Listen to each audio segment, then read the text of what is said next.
Êxodo 2 está escrito: e foi um homem da casa de Levi, e casou-se com uma filha de Levi.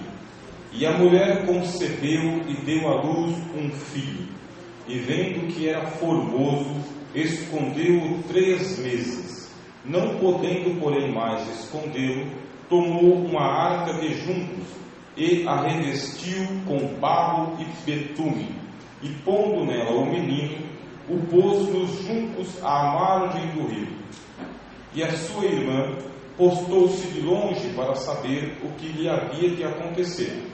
E a filha de Faraó desceu para lavar-se no rio, e as suas donzelas passeavam pela margem do rio.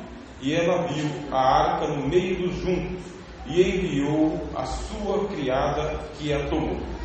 E abrindo-a, viu ao menino, e eis que o menino chorava, e moveu-se de compaixão dele, e disse: dos meninos dos hebreus é este. Então disse sua irmã, a filha de Faraó: irei chamar uma das hebreias, que crie este menino para ti? E a filha de Faraó disse-lhe: vai. Foi, pois, a moça e chamou a mãe do menino.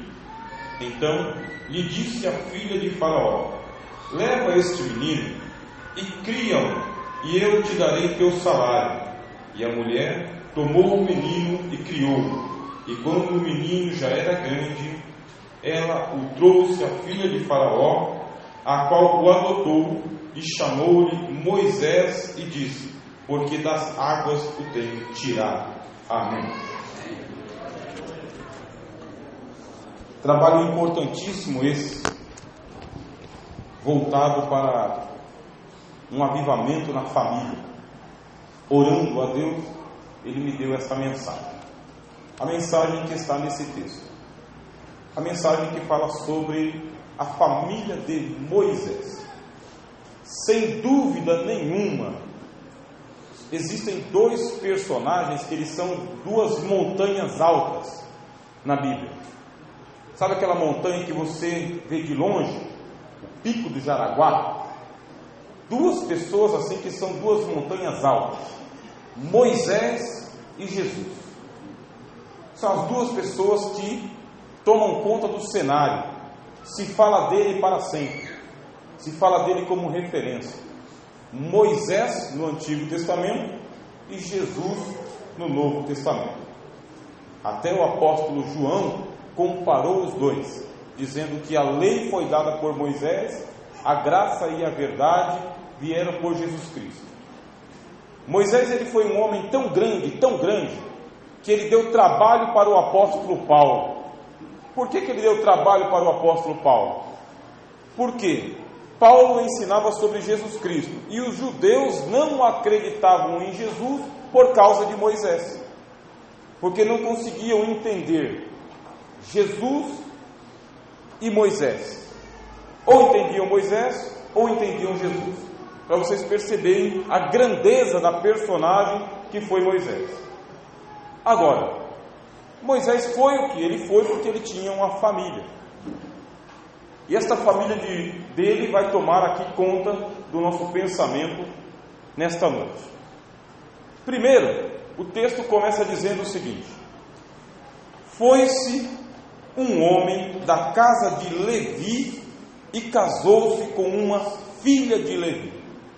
Qual é a origem da família, irmãos? A origem da família é o casamento. A família se origina no casamento. Você vai para Gênesis, Adão está só, e ele está entre os animais, mas ele não está com uma família. Não é família ainda. Passa-se o tempo, ele convive lá com leões e leoas, tigres e tigresas, mas não tem ninguém do lado dele que lhe pareça. Ele não está em família. Então o que faz Deus? Cria para Adão uma mulher.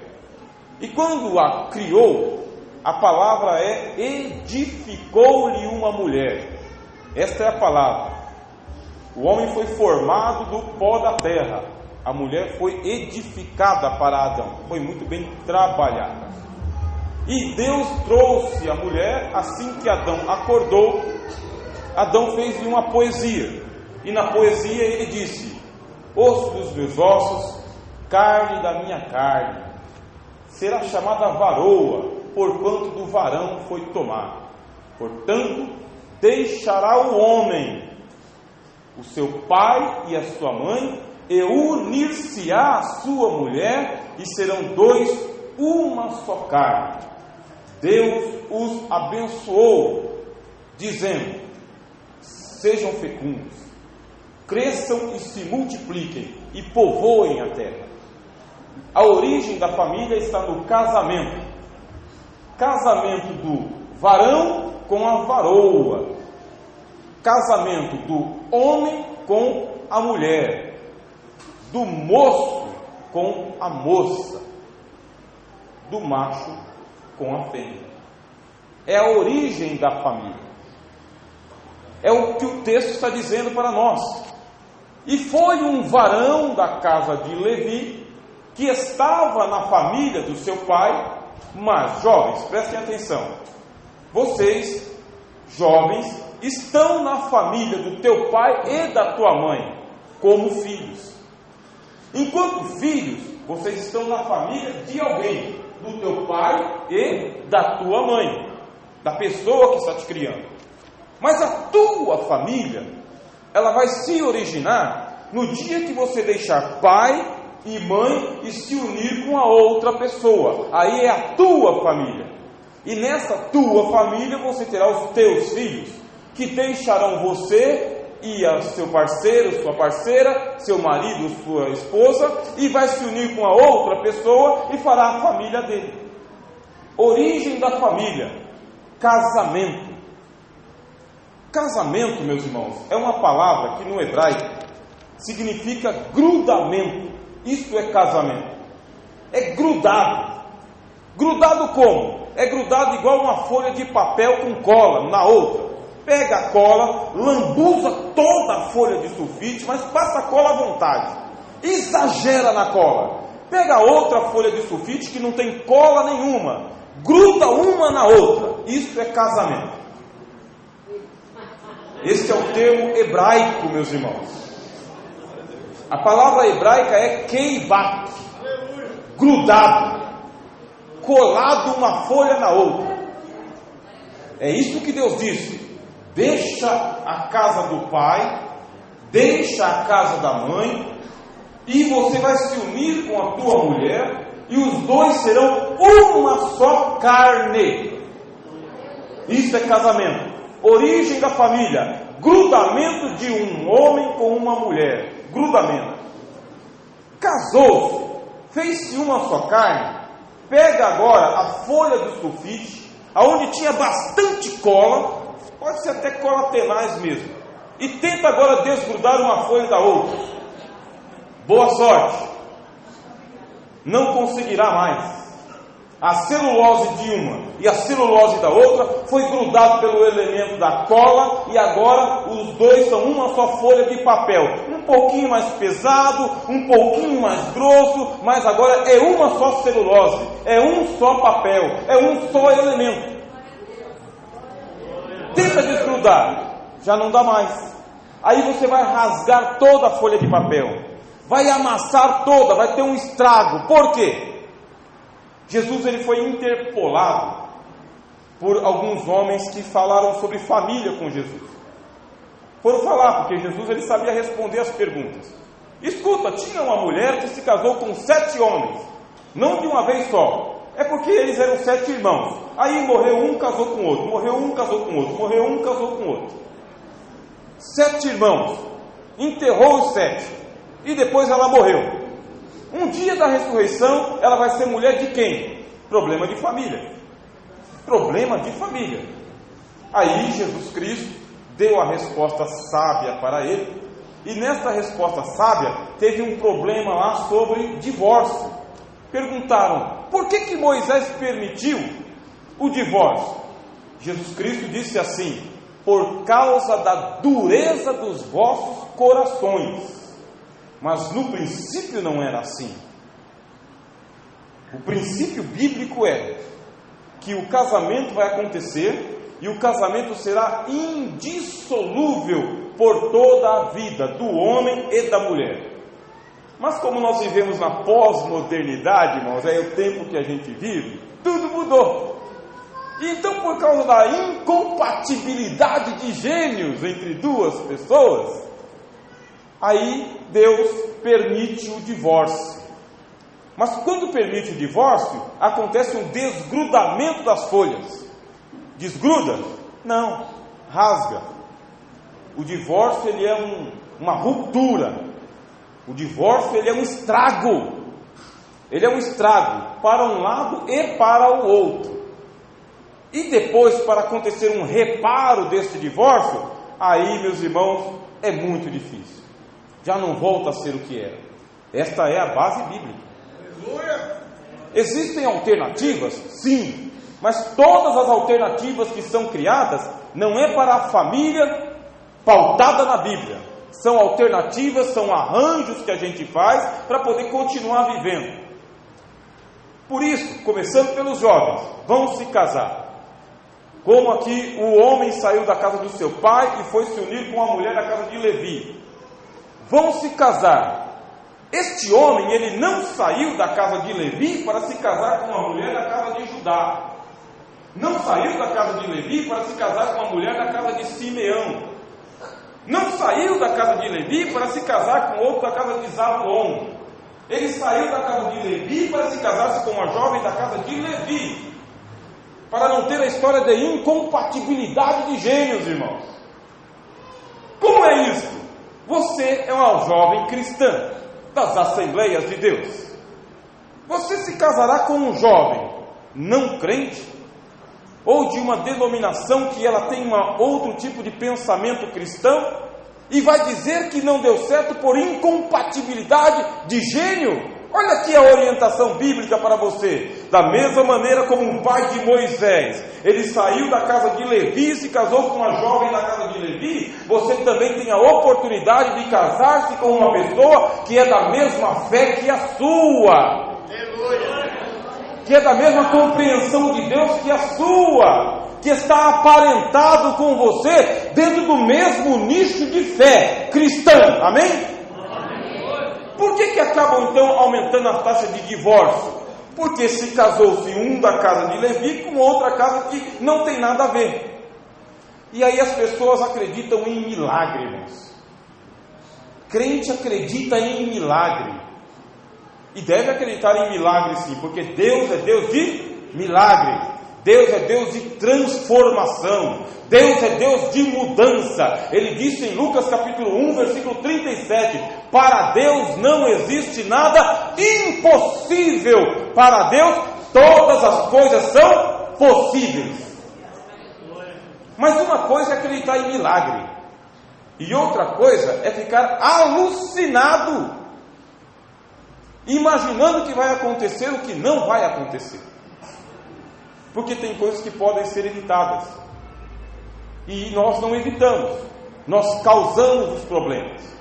E por acreditar em milagres, aí vai para a incompatibilidade de gênios. Vocês se relacionam com uma pessoa que é uma tragédia anunciada na sua vida e que vai demorar muito tempo para o milagre chegar na vida dele ou dela.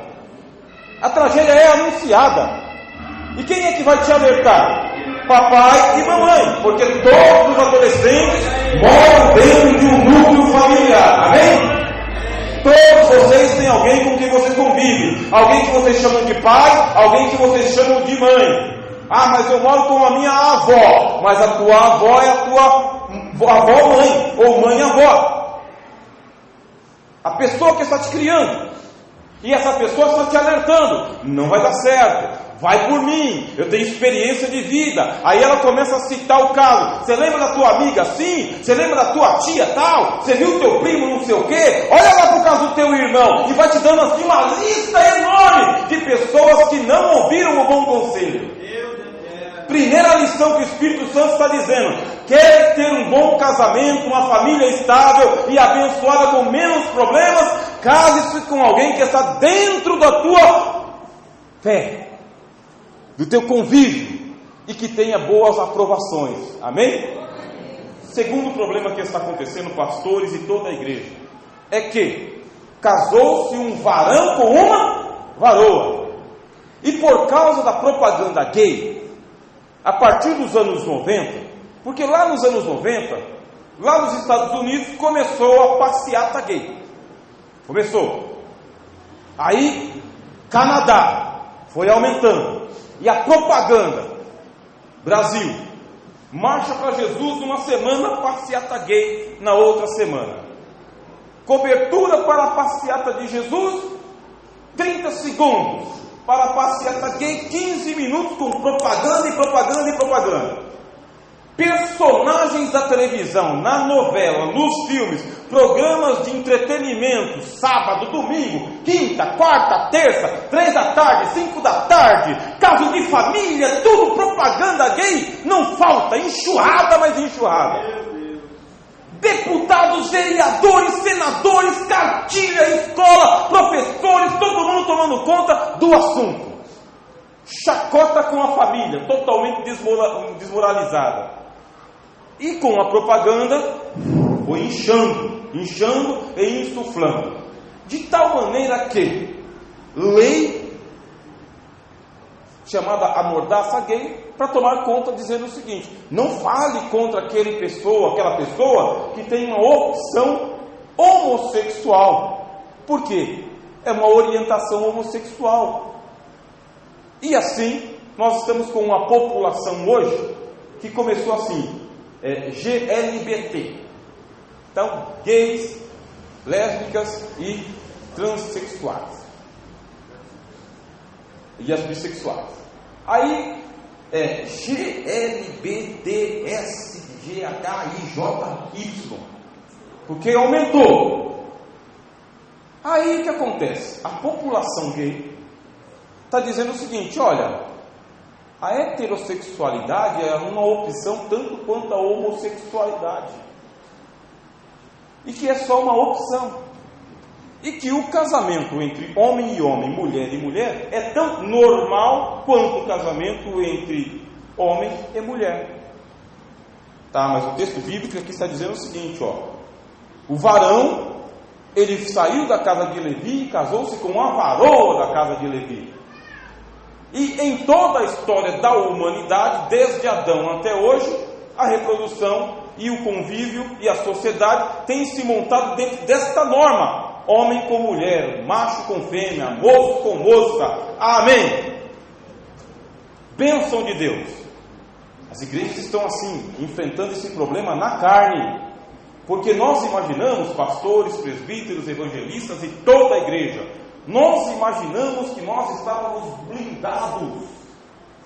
Nós acreditamos que nós não precisaríamos orientar os nossos jovens, que isso era coisa do mundo. Mas o problema, ele veio para a carne da igreja, para o cerne da igreja, para o útero da igreja. E muitos irmãos que são héteros, normalmente, naturalmente, criaram seus filhos nas igrejas e contam para nós e dizem o seguinte: aconteceu comigo. E aconteceu severamente. E abalou muitos irmãos que perderam a fé também. Mas não abalou a todos. Você está aqui, graças a Deus. Eu estou aqui, graças a Deus. Como professor na rede pública, eu tenho pelo menos 2 em cada sala de aula, 3 em cada sala de aula.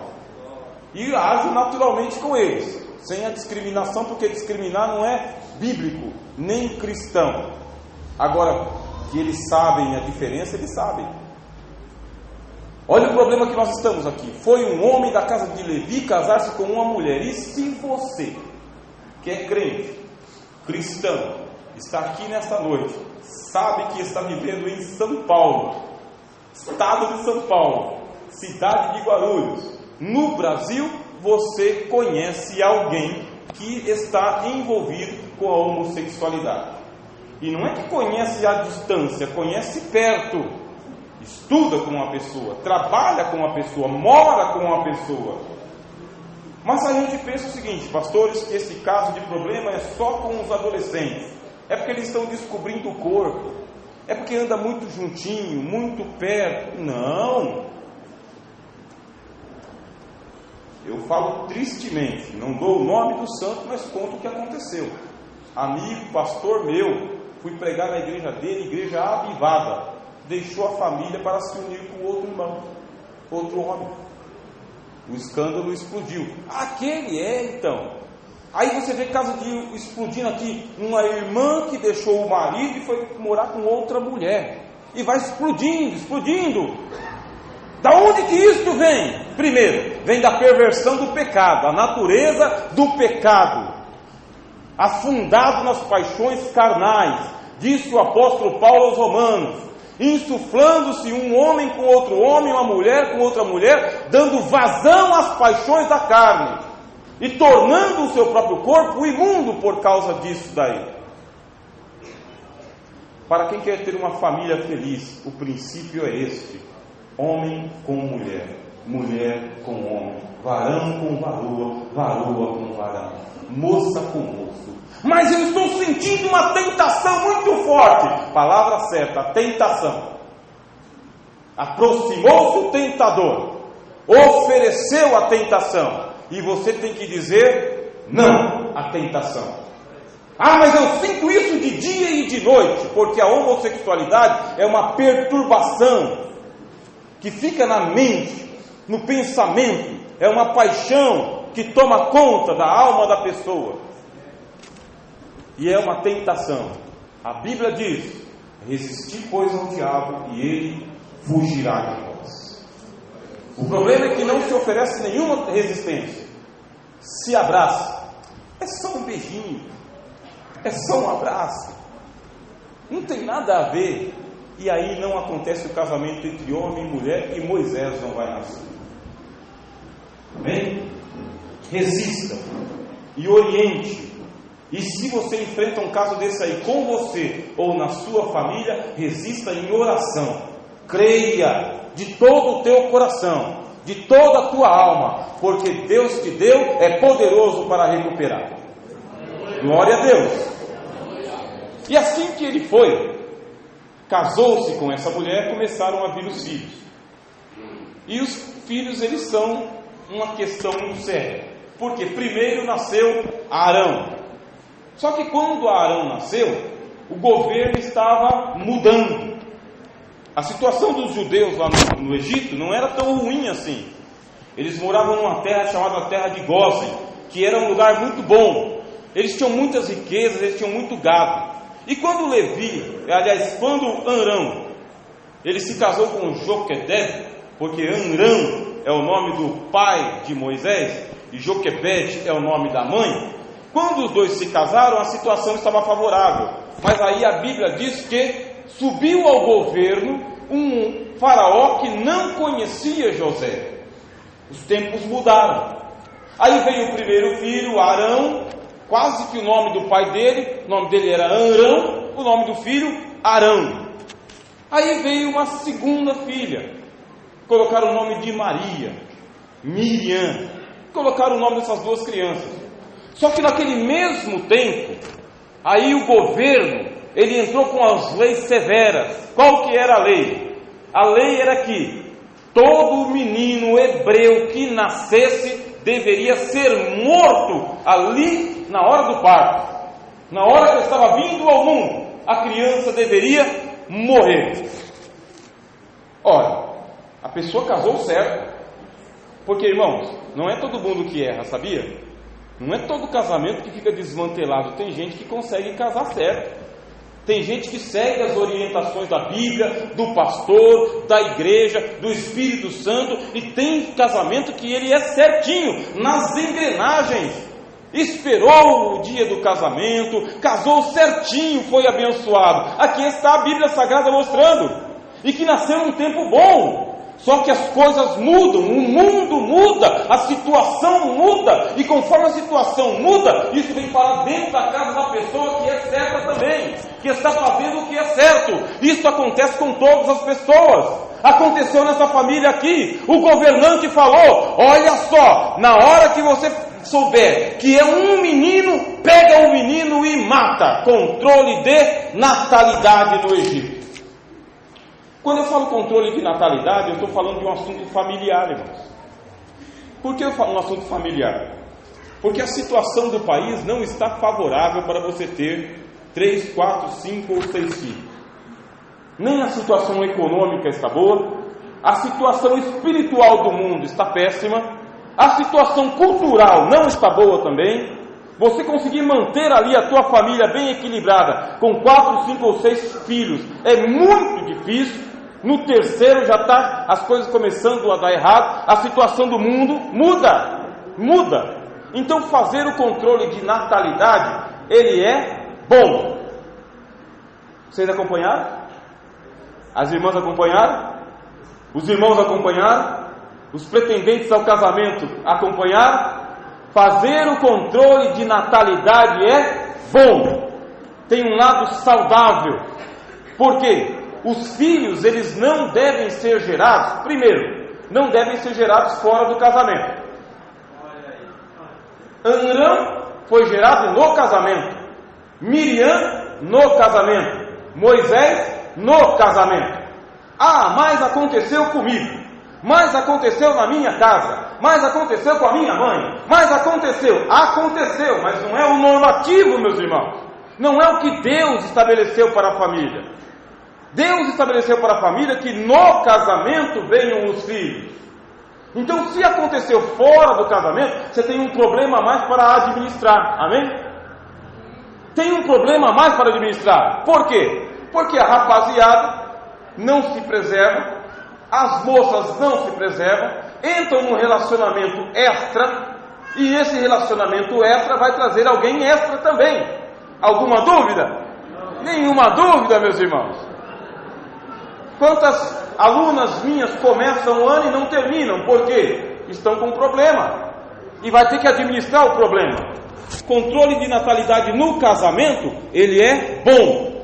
Antes do casamento, nem se fala. É necessário, quase que obrigatório. Agora, fora do casamento, piorou, meus filhos. Porque existem filhos que nascem fora do casamento por causa da prática do adultério. Adultério é propaganda de refrigerante, meus irmãos. Adultério é propaganda de vender toalha de banho. Se vende à vontade. Primeiro problema, divórcio. Segundo problema, homossexualidade.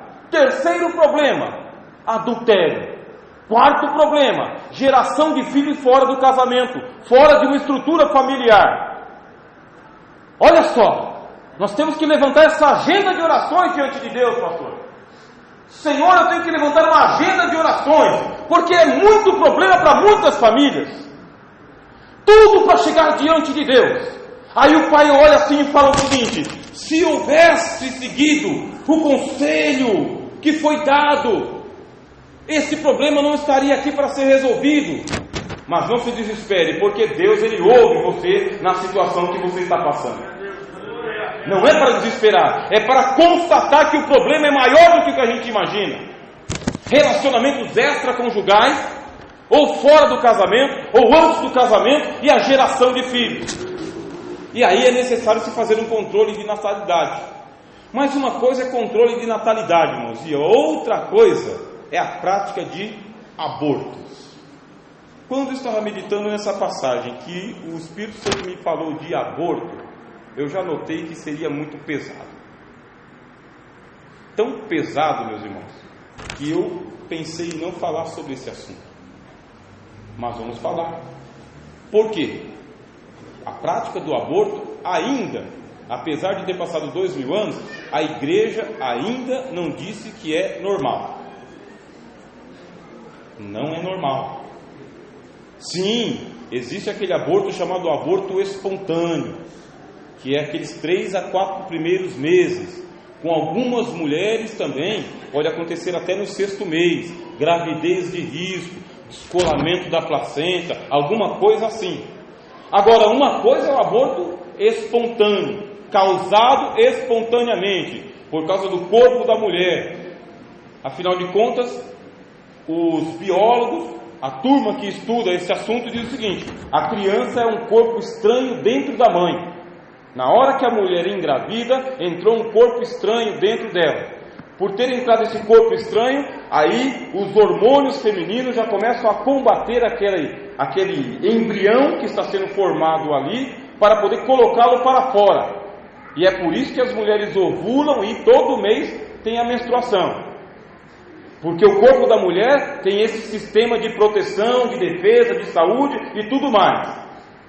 Aí fica o corpo da mulher produzindo anticorpos contra a criança no útero até o 3º e 4º mês, até que se acostuma, até que entrega os pontos. E a mulher enjoa, e sente cheiro que ninguém sente, e ouve coisa que ninguém ouve, e fica falando da luz que está muito forte, que é uma luz quase apagada, e tocou, já relou, já está nervosa, porque o nervo está aflorado. Parece que a mulher virou uma meta-humana. 3 meses depois ela entrega os pontos, a criança está vencendo, meus irmãos. Nesse tempo aí, o aborto pode acontecer espontaneamente. Agora, e aquele aborto que ele é provocado? Provocado. Mas isso só acontece no mundo. Eu gostaria de acreditar nesta lenda, que só acontece no mundo. Mas existem pessoas que estão no mundo e na igreja e no mundo. Portanto, engravidam e querem esconder a gravidez. E provocam um aborto. E tomam um veneno lá. E aí tem uma cólica fortíssima. E é socorrida para o hospital e depois tem que passar por uma raspagem. Tirar lá o que está lá. Porque aquele embrião virou um feto. E naquele feto já havia um princípio de vida. Já era um ser humano completo. Só faltava o desenvolvimento. Porque eu vi na internet. Por causa que eu conheço uma amiga que fez e ela está vivendo de boa até hoje. Pode acontecer com jovens que não quer que ninguém saiba, porque o menino, o rapaz, o homem lá, até o cara do fluxo falou.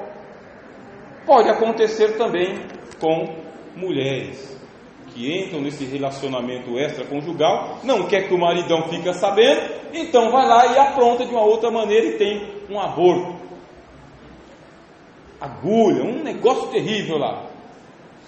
Bom, até hoje, meus irmãos, biblicamente, a igreja não tem autorizado a prática do aborto. Aí tem aqueles casos em que tem o estupro da mulher. Tem o estupro da mulher, a mulher foi estuprada e agora ela está gerando uma criança. A igreja, até nesses casos, a igreja não orienta o aborto. Quem autoriza é o juiz de direito da sociedade civil, mas a igreja, o pastor, não orienta. Para vocês verem como que é o pensamento de Cristo da Bíblia e o pensamento da igreja e o outro pensamento, o de Faraó. Qual que é o pensamento de Faraó? Mata Moisés. Está na barriga, mas eu quero que esteja no Nilo. Está sendo gerado, mas deve ser sepultado. Não deve vir ao mundo. Mas isso é a palavra de um homem que não sabe o que é passar por uma situação desta. Talvez você possa pensar assim. Mas uma vez que Deus concedeu a vida, e a vida está na mulher, cabe a ela preservar. Amém? Mas eu passei por um caso assim. Conheço alguém que passou por um caso assim. Se esta pessoa ela for honesta com você, ela vai contar para você os traumas que ela vive até hoje, quando ela vê uma mulher segurando um bebezinho. E quando ela vê, tem 6 anos e se eu não tivesse feito o que eu fiz, estava vivo até hoje. A situação tinha mudado, a criança não tinha morrido e eu tinha criado ela, com pai ou sem pai, com responsável ou sem responsável. Passando vergonha ou não tendo passado vergonha, com todo mundo sabendo ou secretamente, mas fez. E agora tem que enfrentar um trauma, um medo, uma angústia, uma culpa. Bom, se isso aconteceu com você, perto de você, saiba que Deus assistiu. Foi um momento de fraqueza, foi um momento de fracasso, mas Deus, Ele perdoa pecados, amém? Deus, Ele perdoa esta prática, meus irmãos. A Bíblia diz que as misericórdias do Senhor são a causa de nós não sermos consumidos. Novas são a cada manhã. Não é recomendado, não é orientado, não é autorizado. Mas uma vez que o leite ele se derramou, meus irmãos, Deus ele vai entrar em cena para poder restaurar. Da mesma maneira como você que casou com uma pessoa que você acha que é incompatibilidade de gênio, mas até hoje está com ela, saiba, Deus é poderoso para restaurar o teu casamento, levantar o teu casamento, mudar a tua natureza, mudar a natureza da outra pessoa que mora com você, com quem você está casado. Aconteceu um problema, mas aqui está a solução do problema. Jesus Cristo, nosso Senhor, e o Espírito Santo, desde que você creia no Evangelho. Se você enfrenta tentações com a homossexualidade, pensando até em desistir da tua fé cristã, saiba que o Espírito Santo é poderoso para entrar na tua mente, no teu coração, tirar esse desejo, tirar essa vontade, vencer essa tentação e colocar você casado com uma outra pessoa que não seja do mesmo sexo, num casamento hétero como Deus estabeleceu entre Adão, Eva e toda a raça humana. Glória a Deus! Se você entrou num casamento e ele se desfez por causa do divórcio, é uma pena que tenha acontecido assim, mas Deus é o Deus dos novos começos também. Vai e não peques mais, não se precipites mais, não entre em novos relacionamentos buscando em águas rotas aquilo que só Deus pode preparar para você. Lembre-se que um dia ele foi até aquela mulher com poço. E aquela mulher ela já tinha entrado em 5 relacionamentos, com 5 maridos diferentes, e não tinha dado certo. Palavra do Espírito Santo para você. Se você já saiu de um relacionamento que não deu certo, e aí se você está sofrendo traumas, tristeza, angústia, depressão, solidão e medo por causa do teu relacionamento anterior, não se precipite com a primeira cantada, com o primeiro elogio pelo WhatsApp, pela primeira curtida no Facebook. Não se impressione pelo galanteio do sedutor, pela festa que se mostra. Espera pelo Senhor e Ele vai te restaurar. Espera pelo Senhor e Ele vai te abençoar. Ele está dizendo: eu perdoo todas as suas iniquidades cometidas daqui para trás. Se você entrou num relacionamento extra, acaba com esse negócio em nome de Jesus Cristo.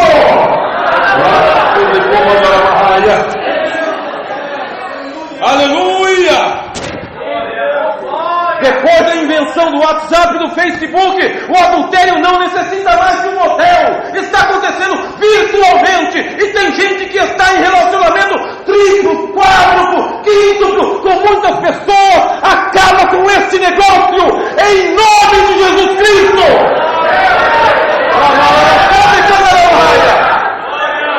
Meu Pai, essa questão é seríssima. Jesus Cristo disse: se um homem atentar numa mulher com intenção impúdica, já em seu coração cometeu adultério com ela. Agora ele imagina flertando pela internet. Quem vai para o céu desse jeito? Quem vai entrar na Nova Jerusalém dessa maneira? Acaba com esse negócio.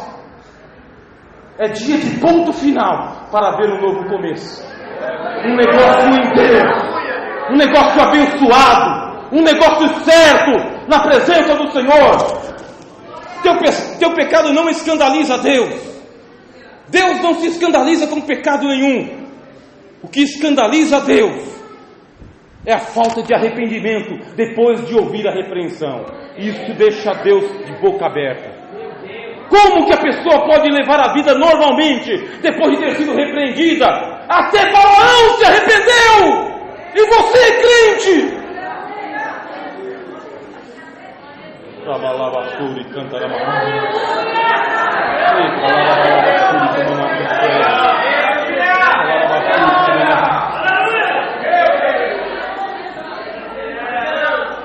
Qual que é a situação que você tem que entrar para despertar?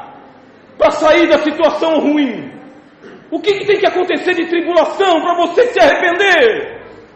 Que não aconteça nada com você, é a minha palavra em nome de Jesus. Pelo contrário, que você se arrependa e peça ao Senhor: eu quero começar tudo de novo e nunca mais deixar o meu coração se esfriar. Queriam matar Moisés, queriam jogar Moisés lá no Nilo, só que havia um instinto materno. Qual que é o meu horário?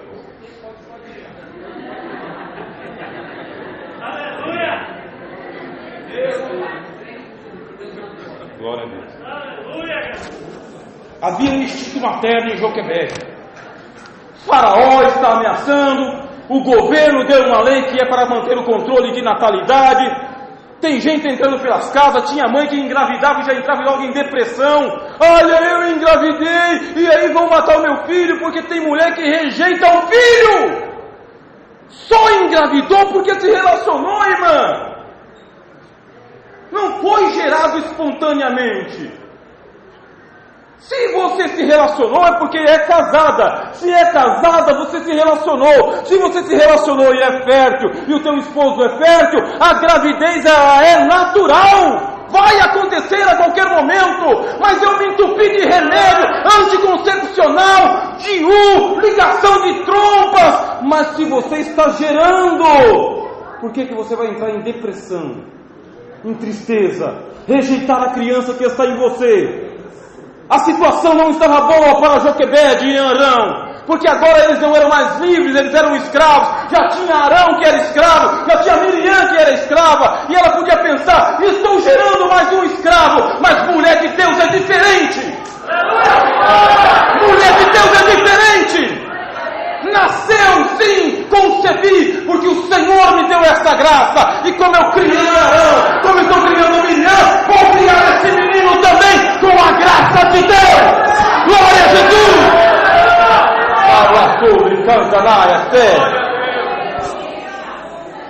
Então, se você está entrando aí em depressão pré-parto, porque nem chegou ainda, já está deprimida, rejeitando a criança, em nome de Jesus, mude de pensamento, aceite como bênção do Senhor, apesar das circunstâncias não serem boas e favoráveis. Gera essa criança, porque coisa ruim para uma criança é saber que quando ela estava na barriga da mãe, a mãe a rejeitou. Aí você tem que ouvir aquela história, que eu não queria você. Nasceu por acidente. Você veio em hora errada. Pelo amor de Deus, irmãos. Tem que mudar o vocabulário. Está matando a esperança e o amor do teu filho com esse vocabulário. Alimentando uma personalidade negativa.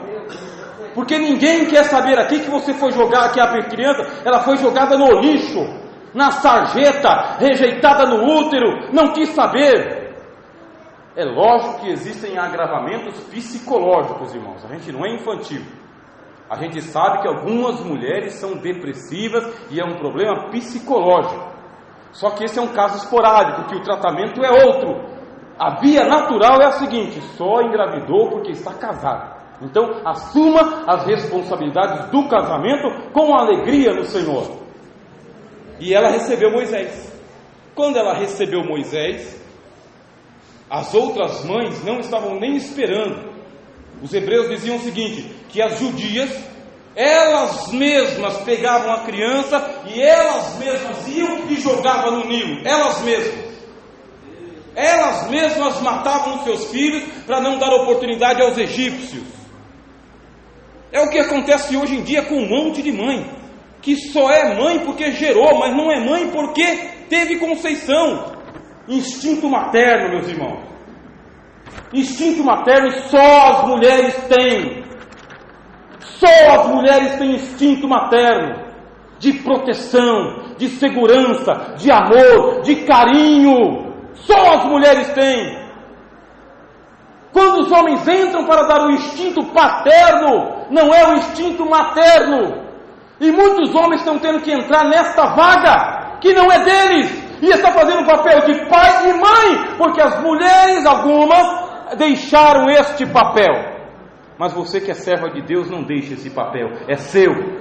Deus te deu, gerou a criança, vai até o fim. Se ela nascer de cesariana, ou se ela vier de 7 meses, ou parto normal, você é que gerou essa criança lá, carregou ela dentro de você, ficou lá uns 9 meses, não tinha posição para dormir, nem para a direita, nem para a esquerda, perdia o ar, ficava aceitada lá, o maridão dormindo, roncando, tranquilo, e você lá assistindo algum desenho de madrugada, algum jornal, porque não tinha o que fazer. comida não tinha gosto, era um problema sério, mas a criança veio, saiu, agora você tem a segunda parte.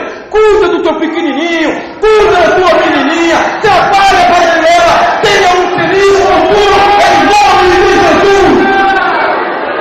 Glória a Deus. E seja uma mãe extremamente zelosa e competente. E não fique pensando no negativo. Por que não pensar no negativo? Arão cresceu, está lá escravo. Miriam cresceu, está escrava. Mas na hora que ela olhou para o menino, falou: esse aqui é formoso. Moisés era formoso aos olhos. Tudo quanto era mulher hebreia pegava a criança e jogava no Nilo. Joquebede não. Olhou, gostou, amou, abraçou e cuidou por 3 meses da criança. 3 meses, aí o amor aumenta, né, irmãos? Porque uma coisa é gerar, outra coisa é ver nascer, outra coisa é cuidar por 3 meses. Algumas mulheres presidiárias, quando elas têm que entregar a criança, aí elas entram em depressão, porque não sabem o que fazer.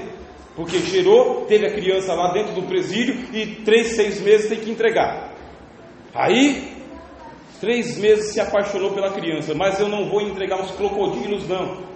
Foi lá, pegou um cesto e fez o cesto. Irmã, faça o cesto do teu filho, em nome de Jesus. Mas já está com 11 anos de idade, mas faz um balaio para ele também. Faça a janta, faça o almoço dele, senta com ele, vê a questão do caderno da escola, entra lá no WhatsApp com ele para saber quem são os contatos. Irmã, embala essa criança em nome de Jesus. Glória a Deus. Ah, mas a minha menina já é uma moça e está pegando fogo, então você senta com ela, conversa com ela. Mas ela não deixa eu entrar na vida dela, mas não deixa mesmo. É tudo blindado, mas você é mulher. E mulher, quando quer descobrir segredo, descobre. É o instinto que está em você. Ela fez o cestinho e colocou lá, só que o cestinho não era cheio de buraco para entrar água, não. Não, ela fez com barro e com betume. Ela deixou bem blindado mesmo. Você tem que cuidar dessa pessoa. Não casou ainda, teu filho não casou ainda, não saiu de casa ainda, mas já está barbadão, mas está na tua casa ainda. Então, para onde foi? Com quem andou? Fazendo o quê? Mas ele não quer dar satisfação. E você? Vai deixar por isso mesmo? Deixa não. 21 anos, 28 anos. É mesmo? Tá bom. Ele assumiu então ser solteiro dentro de casa. Não saiu ainda, então é betume e barro no cesto. Sem brecha. Ah, mas eu não consigo mais controlar. Quando você abre mão, irmã, eu estou falando em nome de Jesus, de uma coisa seríssima para vocês. Para as mulheres, Deus deu uma autoridade como mãe, que é uma autoridade espiritual. As mulheres têm uma autoridade espiritual sobre os filhos. Quando elas falam no espírito. Ou será que Deus falou à toa? Honrará teu pai e tua mãe. Ele não falou honrará teu pai. Honrará teu pai e tua mãe, para que te vá bem. É porque a mãe tem uma palavra de autoridade e espiritualidade sobre o filho. Não abra mão. Ah, mas ele está se desviando, não sei o que. Mesmo assim, a autoridade espiritual é você. Ora sobre ele, fala com ele, repreende, abre os olhos, reprova, fala, está errado, está certo, faz, não faz, casa, não casa. Mas você é a autoridade sobre o teu filho, em nome de Jesus. Ah, mas não é sobre o marido. Não é sobre o marido. A Bíblia não diz isso. A Bíblia diz que você é a governanta da tua casa, mas não do teu marido. Vai entrar em conflito direto com o homem. Mas vai, porque se você está mandando nele, aí existe uma inversão de ordem dentro da tua casa, e ele se tornou tão dependente de você, mas tão dependente que virou covarde, que nem lava o carro se você não autorizar.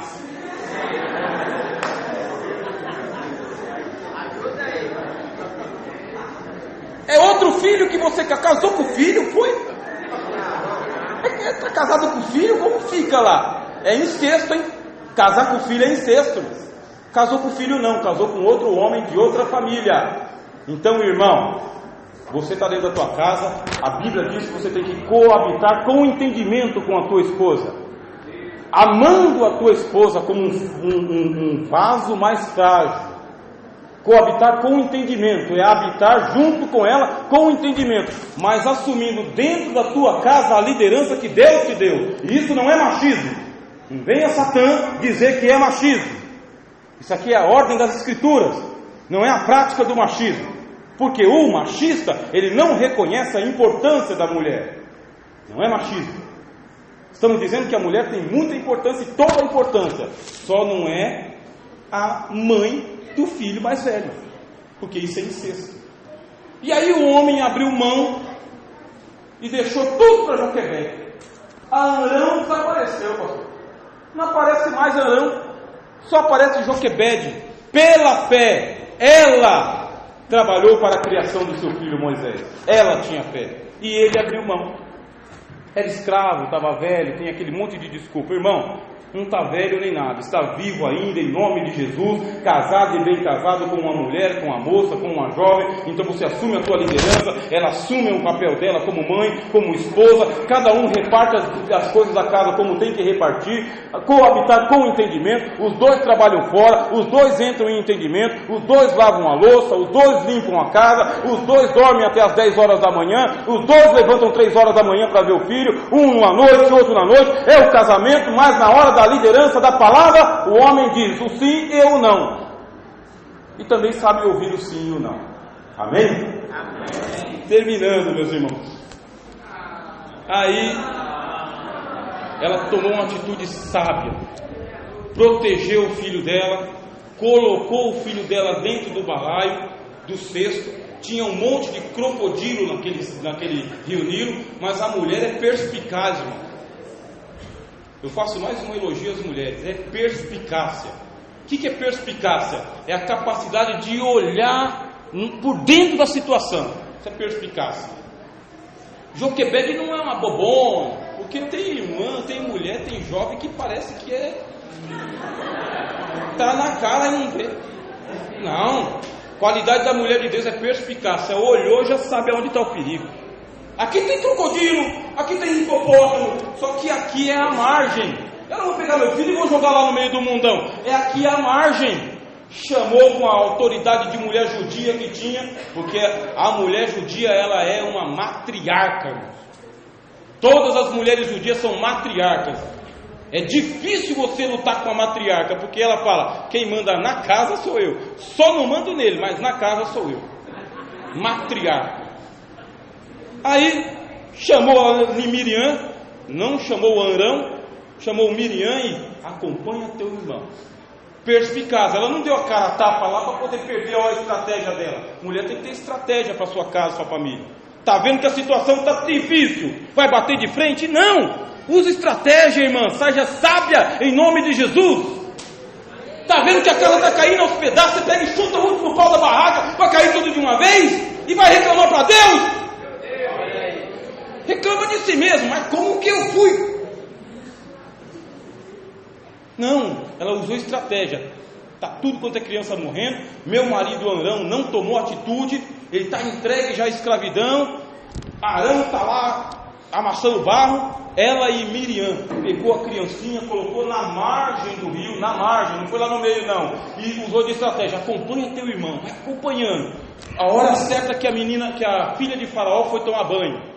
Não colocou de madrugada, 2 horas da madrugada, 3 horas da madrugada, 5 horas da tarde. Colocou na hora que a princesa estava indo tomar banho. E ficou ali, observando. Porque já que você plantou e sofreu tanto, é justo que você colha. Isso aí é fé. Deus vai honrar a tua fé, em nome de Jesus. E honrou.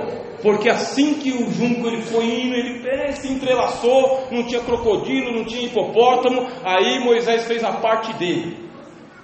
Que você tem que fazer a sua parte, irmão. Sabe qual foi a parte de Moisés? Qual foi a parte de Moisés? E chorou bonito, mas gritava berrava e berrava bastante, porque estava com a tampa por cima, e aquilo devia abafar. Então ele chorou e chorou bonito. Essa é a parte do adolescente, tem que chorar, adolescente. Você tem que chorar, filho. Tem que aprender a chorar e chora alto, para a bênção de Deus ser completa na tua vida. Mas eu não quero chorar, então eu vou te dar uma razão para você chorar. Divórcio, homossexualidade, casamentos destruídos, droga, violência, muita coisa ruim é motivo para se colocar diante de Deus e chorar, porque você está dentro de um balaio, tem crocodilo, tem hipopótamo e tem faraó. Chora na presença do Senhor, chora bonito e fala: meu Pai, olha a minha situação, meu Pai, eu estou num balaio, eu não estou com a minha mãe, eu não estou com meu pai, eu não estou em segurança. Chora em nome de Jesus.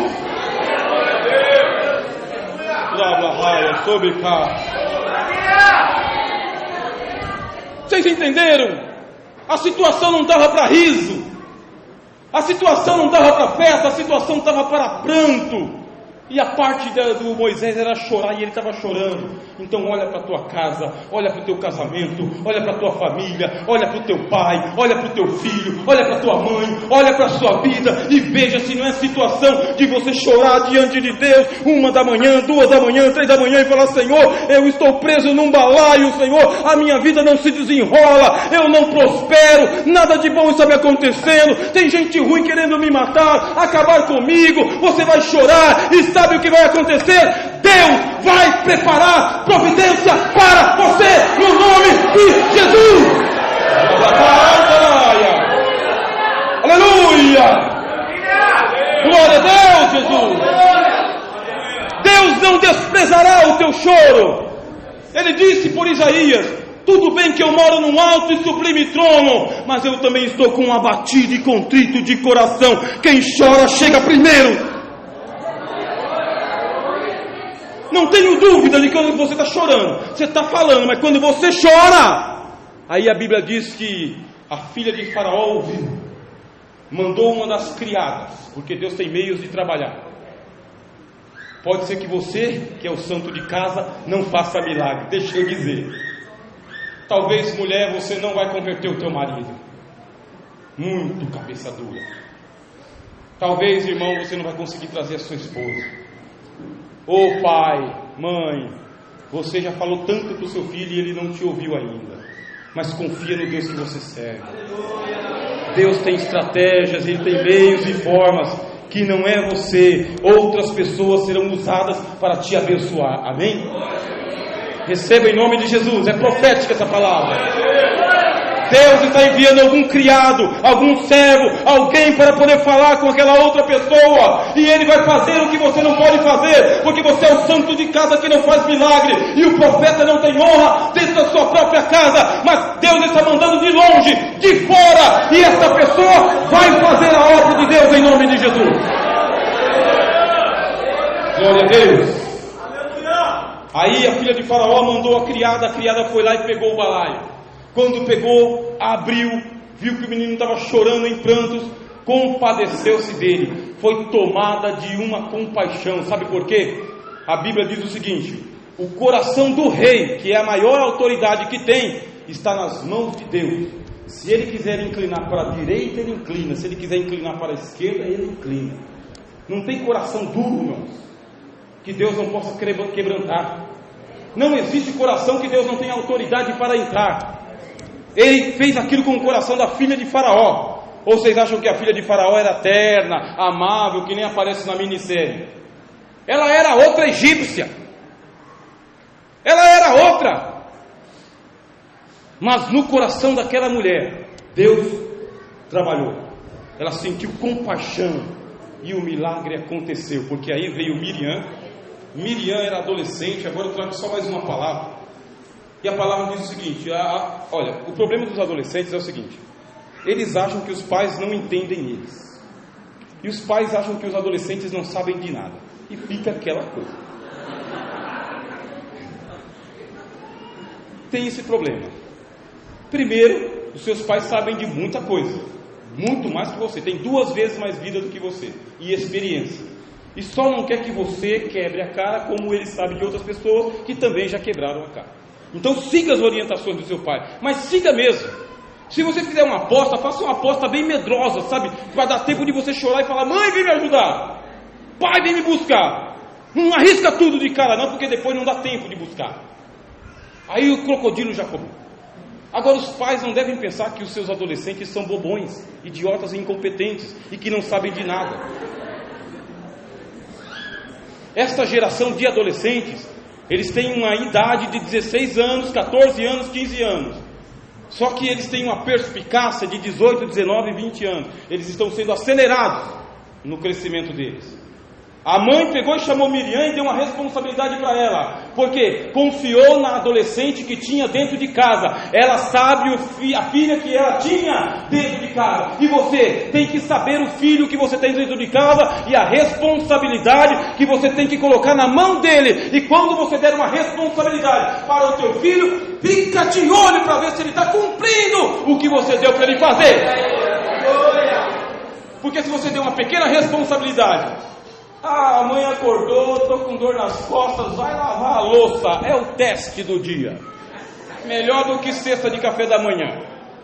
Pia de louça, logo 6 horas, 7 horas da manhã assim, ó, com panela de pressão e aqueles caldeirão cheio de borra de feijão assim, e ainda aquelas de leite, sabe, que derramou, e o para limpar. Deu a responsabilidade para o seu adolescente, seu filho, sua filha, fiscaliza. Ela deu para Miriam, Miriam foi lá, e a menina era tão competente que ela conseguiu falar com a princesa. Acredite no seu filho adolescente, ele é sabido, esperto, inteligente, e só precisa que você confie nele. Para de desconfiar de tudo, irmão. Você desconfia demais. Tem que proteger, mas não pode super proteger. Tem que perguntar, mas não é para irritar. A Bíblia diz: não irriteis aos vossos filhos. A Bíblia diz isso. Tem que proteger, tem que fiscalizar, mas não dá para você podar as árvores. Ele está descobrindo agora a vida. Deu para Miriam, ela responsável, foi lá e conversou com a princesa, e conversou com a sabedoria que, olha, faltaria até para mim, eu acho. Queres que eu vá chamar uma das hebreias? Não falou da mãe dela, porque aí era entregar o ouro. Deixa eu falar, irmãos varões, as mulheres, elas são espertas desde a adolescência, rapaz.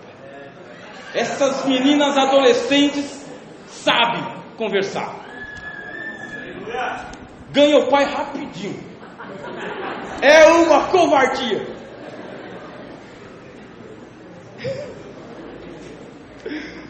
Foi lá e jogou uma conversa na filha. Queres que eu chame uma das mulheres hebreias? Vai depressa, menina. E ela foi procurar quem? Adolescentes, presta bem atenção na ponta final do chicote. Elas foram procurar a outra hebreia? Outra mulher? Outra mãe? Não, ela foi procurar a mãe dela. Porque tem adolescente que está passando um inferno na vida, mas não fala nada para a mãe nem para o pai. Vai falar para a amiga, vai falar para a mãe da amiga. Mas dentro de casa não abre a boca, não dá um sinal de fumaça, e parece que está tudo bem, e não está tudo bem porque está flertando com um cara aí da... Fala daí. Você tem que procurar tua mãe, filha. Não tenha dúvida.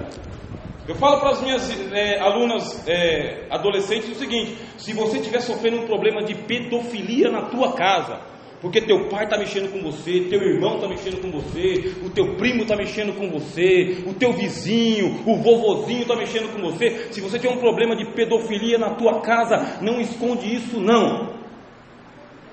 Isso tem que ser tratado urgentemente, porque é uma covardia.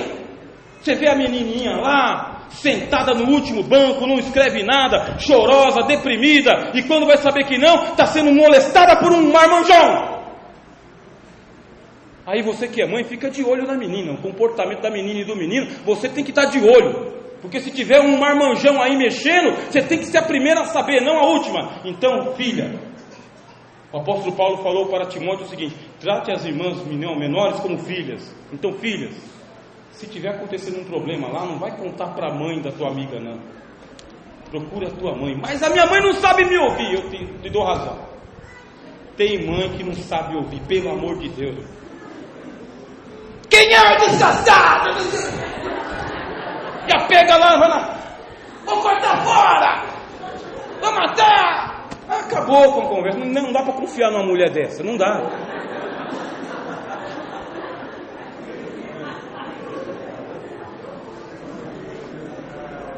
A mulher sábia edifica a sua casa, mas a tola destrói. Se a tua filha não está conversando com você, vê se você não é muito bravo. Vê se você não é muito ignorante, se você fala tudo que vem na ponta da língua, sem pesar as consequências. E se você não está conversando com a sua mãe, vê se você não está muito exclusivista, com o nariz empinado, achando que consegue resolver tudo sozinha, quando o mundo está acabando para você. Te ofereceu maconha, fala para tua mãe. Apareceu uma carreira de cocaína, conta para tua mãe. Te ofereceram êxtase, conta para tua mãe. O rapaz te chamou para um lugar escuro, conta! Se preserva, leva para ela. E ela foi, procurou Joquebede, e Joquebede veio, e Joquebede, esperta que só ela, não entregou o ouro, porque a estratégia, meus irmãos, é autocontrole. A mulher se manteve no controle. Você fez tudo certinho até agora, não erra agora não. Se você está fazendo tudo certinho até agora, está dando certo, e Deus está dando um sinal para você, não estraga o que Deus está fazendo na sua vida. Tem situação que você não tem que contar a bênção não, você tem que guardar o segredo, igual Maria. Mas eu quero contar a bênção, não conta agora não, porque não chegou ainda. Eu sou a mãe dele. Se fala a mãe dele, e a princesa já, ó que velha sem vergonha aqui, ó, já armou para mim, tá vendo como que as hebreias é? Opa! Deus deu 2 olhos, 2 ouvidos, mas uma boca só. Então, é para ter tudo, ouvir tudo e falar só o que é necessário. Amém? Está aqui. Olha, você pode cuidar dessa criança para mim? Sim, senhora. Sim, senhora. A humildade na bênção, irmãos. Humildade na bênção, não arrogância, nem prepotência, nem contar para o mundo todo, nem colocar na página do Facebook. Guarda para você em nome de Jesus. Aí, sim, senhora, humildade. Leva esta criança e cria ela para mim, e eu te pagarei salário. Quer bênção maior do que essa da tua vida? Você quer bênção? Ver todo o teu passado ser revertido numa prosperidade? Ver toda a ameaça do diabo contra a tua vida, tua família, teu casamento e teus filhos? Ver tudo cair por terra? E Deus ainda obrigar o teu inimigo a depositar na tua conta o salário que vai comprar a fralda, que vai pagar a faculdade, que vai bancar o casamento. Tem que ter Deus na vida e fé no coração e humildade para poder administrar a bênção de Deus. E como que Deus ele gosta de abençoar dessa maneira estas pessoas? Ela foi lá, pegou o menino, criou o menino até quase 16 anos de idade. E quando chegou a hora de 13, 14 anos de ela entregar o menino, ela pegou e entregou. Porque você tem que saber a hora de receber e a hora de ceder. Entregou o menino, porque se ela não tivesse entregue, a filha de Faraó ia tratar ela como uma caloteira, ia mandar prender, matar, e Moisés também nunca seria Moisés. Amém? Podemos fazer uma oração?